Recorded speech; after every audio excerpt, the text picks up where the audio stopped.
첫 번째 주제는 쌓이면 독이 되는 것들입니다. 자, 역사 속 사람들은 어떤 것 때문에 건강에 위협을 받았을지 궁금하지 않으세요? 궁금하죠. 이창용 도슨트께서 네. 자, 치명적인 걸 몸에 쌓아두고 지냈던 예술가 이야기를 좀 해주신다고요? 그렇습니다. 이 몸에 좋지 않은 것들이 쌓이고 쌓여서 결국 불행한 인생을 맞이하게 되는 예술가들이 종종 있는 것 같아요. 그중에서도 오늘은 이 남자의 이야기를 좀 나눠볼까 하는데요. 저의 최애 화가 가운데 한 사람입니다. 이 남자의 대표적인 작품 한번 보시죠. 오, 저도 좋아해요. 최애. 모를 수가 없죠. 네. 너무나도 유명한 화가, 아마 전 세계인들이 가장 사랑하는 화가이지 않을까라는 생각도 드는데요. 고흐 너무 유명하잖아요. 그쵸. 작품도 굉장히 많고. 이 남자가 화가 생활을 얼마나 하는 것 같으세요? 이 남자가 10년. 10년. 이 남자가 실제 화가로 활동한 시간이 9년입니다. 오, 비슷했다. 많이 맞죠. 딱 9년입니다. 그러니까 9년 동안 회화 작품을 900점을 남겼다라는 것은 1년에 100점씩 그렸다는 거고요. 어마어마한 거죠. 많이 그린 그림을 3일에 한 점씩 그렸다는 거예요. 어마어마하게 많이 그린 겁니다. 그림만 그렸네요.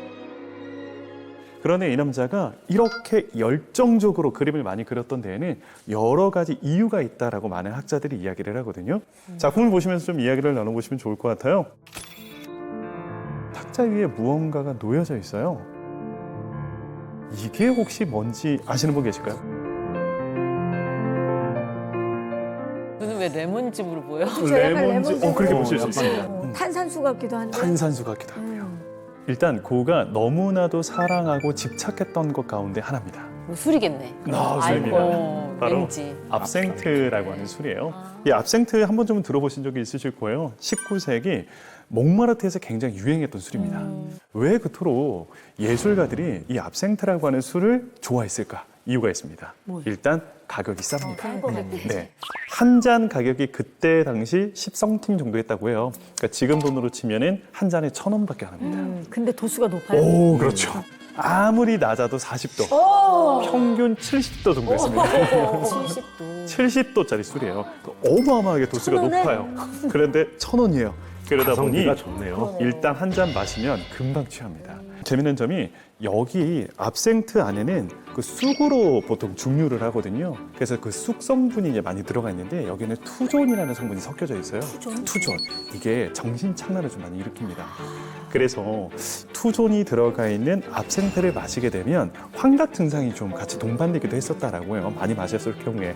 그런데 이 압생트라고 하는 술을 너무 많이 마시다 보니까 이 고흐가 나중에는 알코올 중독에 이제 빠져들게 되었고, 알코올 중독에 빠지고 난 이후에 보였던 이 환각 때문에 이 다양한 아름다운 그림들을 그렸던 것이 아니냐라고 추정하는 사람들도 있습니다. 그런데 고흐가 이 압생트만큼이나 또 심취했던 게 한 가지가 더 있어요. 또 있어요. 바로 담배입니다. 담배. 이 남자 술과 엄청난 담배. 배우였거든요. 그런데 이 남자가 술에도 빠져 있었고 담배도 빠져 있었지만 거기에 더해 너무나도 집착처럼 매달렸던 것이 한 가지가 더 있습니다. 고흐가 가장 왕성하게 그림을 그렸던 시절이 바로 이 그림을 그렸던 아르 시절입니다. 프랑스 남부 아르리라는 지역에 1888년 2월 고흐가 내려가서 대략 한 400일 정도 활동을 하게 되거든요. 이때 1년 조금 넘는 시간 동안 그렸던 그림이 300점이에요. 고흐가 이때 가장 많이 사용했던 색이 바로 노란색이었어요. 보시면 지금 해바라기 정물화에도, 그리고 밤의 카페 테라스에도, 그리고 아르레 별이 빛나는 밤이라는 작품에도 이 별빛을 지금 노란색으로 표현하고 있는 것을 확인하실 수가 있는데요. 고흐는 이 노란색에 빠져들기 시작합니다. 그리고 집착처럼 이 노란색을 막 구분해 나가기 시작해요. 그때 당시 기록에 따르면 고흐는 이 노란색을 총 18가지로 나눠서 구분을 지었었다고 해요. 최근 신경의학과 학자들 가운데에서는 아마 고흐가 이때 다양한 것들에 집착하고 중독되었었던 것은 바로 도파민 때문일 것이다 라고 이야기를 합니다. 도파민 정도. 도파민. 네, 도파민이라고 하는 것은 일종의 호감 호르몬이라고도 이야기를 하잖아요. 반대로 충동 호르몬이라고 불리기도 한다라고 해요. 그러니까 뭔가 만족스러운 일을 경험하고 난 이후에는 그것을 갈망을 하면서 이 도파민을 막 불러일으킨다라고 해요. 아마도 고흐가 술이라든지 담배라든지 아니면 그림에도 이렇게 집착처럼 많은 그림을 그리고 색을 많이 구분했었던 이유도 전부 다 이 도파민 때문이지 않을까라고 의심하는 학자들이 있다라고 합니다. 아니 이 집착과 중독이 도파민 때문일 수 있다. 그 자체가 굉장히 흥미롭네요. 네. 그러고 보면 사실 고흐가 이 자극이 되는 것에만 몰두한 게 요즘 우리가 막 쇼츠 이런 걸 보고 SNS 뭐 쇼츠 이런 걸 보면서 즐거운 것만 막 찾는 모습과 좀 비슷하지 않나 그런 생각이 좀 드네요. 여러분은 내가 도파민 중독인가 이런 생각 해본 적 없으세요 혹시? 제가 한때 그런 생각을 했던 적이 있었던 게 그때 어떤 게임이 유행이었던 때가 있었어요. 돈을 맞추는 거 같은 혹시? 그런 거 아니고 뭐뭐팡.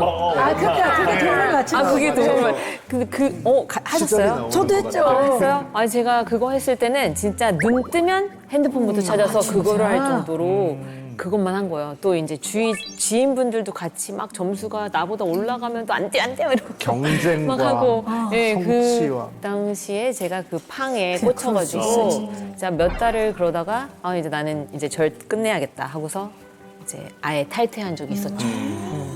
끊어내기. 셰프님은요? 저는 아무래도 먹을 때인 것 같은데 특히나 어떤 음식을 해외에서 이렇게 먹었는데 이 사람들 이 음식을 먹는 이유가 이거구나라는 느낌이 올 때 저는 정말 도파민이 막 터지는 것 같은 느낌을 받을 때가 있어요. 뭐 사막 같은 데서 며칠 지나면은 내 몸도 뭔가를 갈구하기 시작하잖아요. 필요한 것을. 그쵸. 내 몸이 알고 있을 때 그 현지의 음식을 대단한 음식이 아닌데 딱 먹었을 때 이 사람들 이거 먹으니까 안 죽는구나. 그 순간은 정말 좀 짜릿한 느낌도 도파민이 들고 중독되는 것 같아요. 네, 그것들에. 그렇군요.